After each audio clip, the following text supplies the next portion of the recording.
Hello, Minister. Welcome back to the program. Hi, Catherine. Welcome back to you as well, and it's good to be with you on your show. Thank you very much. Now, you are not going on this international trip with the Prime Minister, but you are the minister who was offered up to us today. So I do want to speak to you about what this trip will accomplish. Obviously, very significant that the Prime Minister is going to Poland, to Latvia, to Germany. But is it just symbolically important? What does the government expect to have to show for this trip? Look, the Canadian government, particularly the Prime Minister, has been showing a global leadership on this crisis. Our Prime Minister has been in coordination and in regular contact with world leaders.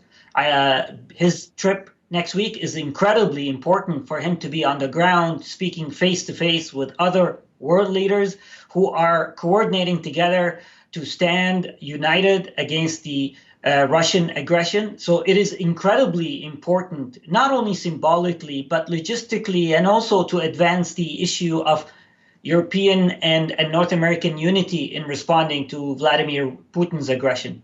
But what I'm asking you, Minister, is the trip itself the message, or concretely, should we expect significant steps forward in terms of how Canada is addressing this?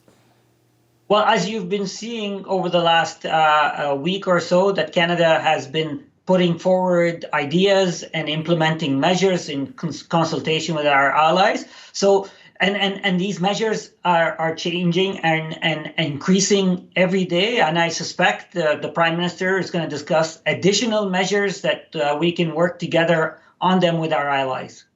I want to talk about what is happening right now and in fact, where we go from here. You know, we've seen this fire at a Ukrainian nuclear power plant, obviously very disturbing. We hear both our allies and President Putin himself saying that this conflict is only going to get worse. You are around the cabinet table. What can you say to Canadians about what they should prepare themselves to see? What does getting worse look like, do you think?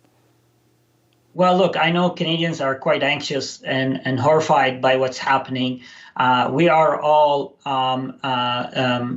in quite. I mean, I'm going to say outraged by President Putin's unprovoked aggression, and the best way to respond to this is by showing solidarity, unity across the world, by countries from all over the world, putting severe, targeted, specific sanctions. And we have to send not only a clear message, but also make sure that the actions are responded to with severe economic measures. And we hope and we call on President Putin to stop his military hostility and to get back to the Russian borders and make sure that this violence ends immediately. Do you think it's likely that the violence spills beyond Ukraine's borders? Look, I want the violence in Ukraine to stop today before tomorrow. It is irresponsible, reckless, and it needs to stop immediately. But our allies and Canada are preparing and are acting. President Putin needs to know that this will not go unpunished, and he needs to stop his military aggression today. I mean, I hear your strong language. I wonder, NATO allies have been stepping up their budgets. You talk about how this, this reckless action and the fact that the Prime Minister is going to be in the region. Should Canada be increasing its military budget and getting closer to reaching its NATO commitments? Canada has always been a strong partner at NATO. We are taking a leadership role in the Latvia mission. We are playing roles in other missions that NATO is leading. We will continue to be a strong partner in NATO. Canada is one of the founding countries of NATO, so we will remain steadfast in our partnership and in our leadership role at NATO. Okay, well, remain certainly doesn't indicate any kind of increase. I do want to ask you about another NATO matter as well, though, which is this question of defending Ukraine. As we say, every indication that this conflict is going to get worse. NATO says creating a no-fly zone is a no. I want you to hear, though, what former Ukrainian President Petro Poroshenko had to say about a no-fly zone on this program earlier this week. Why you can do that in Libya? Why you can do that in any other countries? And why you cannot do in the more than 40 million, one of the biggest European country in Europe? And this is the war in Europe, and Ukrainians fighting not only for our own land, not only for the freedom, not only for democracy, not only for the Western values, but we're fighting for the security in Europe. We're here fighting for France, for Germany, for Poland, for Spain. And can you imagine we're here fighting for Canada? What do you say to that? I understand the frustration in his voice. It is, we're all watching these images and these reports with horror.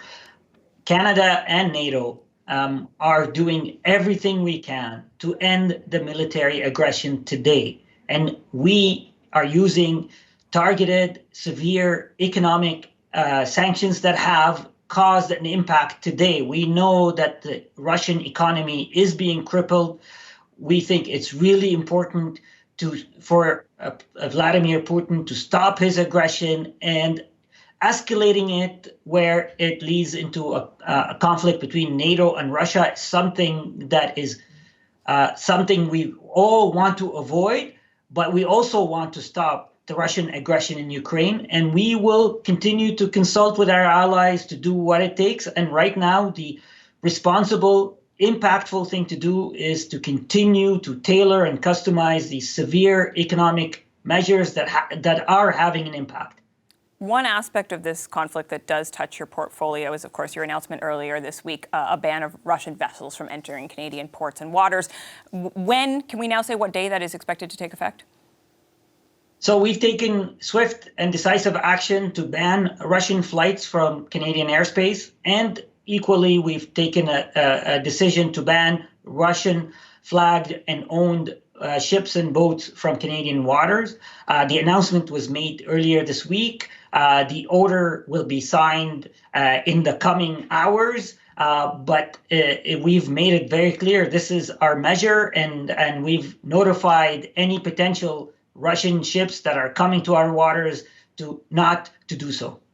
We are seeing gas prices rise. We've heard the warning from the Deputy Prime Minister about the fact that there will be some economic effect felt in Canada. What would you say to Canadians about how they might continue to see these impacts in their own lives? Yeah, no, I know. I've seen gas prices go up this morning, and this is on top of the inflation that has been caused by the global pandemic. So I'm very much concerned about that. Our government has been there for Canadians from day one. We've been offering a range of measures to reduce the tax burden, to leave more money in the pockets of Canadians. Certainly, this is adding another complicating factor. So we will continue to be there for Canadians.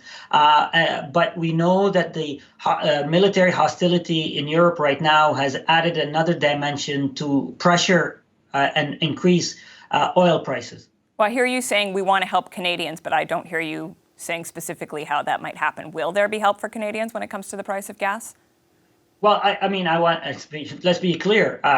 We introduced the Canada Child Benefit that has benefited families with thousands of dollars. The $10 daycare package that is Canadian families are seeing cut in their daily childcare costs today. The climate change action incentive, where it's leaving more money in the pockets of Canadians. So we have been putting measures in place. We're certainly going to remain focused on supporting Canadian economies and supporting Canadians. That certainly sounds like a no, since those measures don't have much to do with it. No, Catherine, that's not fair. We're always, as I've listed to you, the measures that we've implemented, and I'm saying we'll always assess and figure out what we can do. But it's really important that we remain focused on middle-class Canadians and ensuring that our economy continues to recover to create jobs and benefit all Canadians. Okay, we're going to have to leave it there. We're out of time. Thank you for your time today, Minister. Thank you. Hi, I'm Vashi Capellos, host of Power in Politics. See more of our show by subscribing to the CBC News channel or click the link for another video.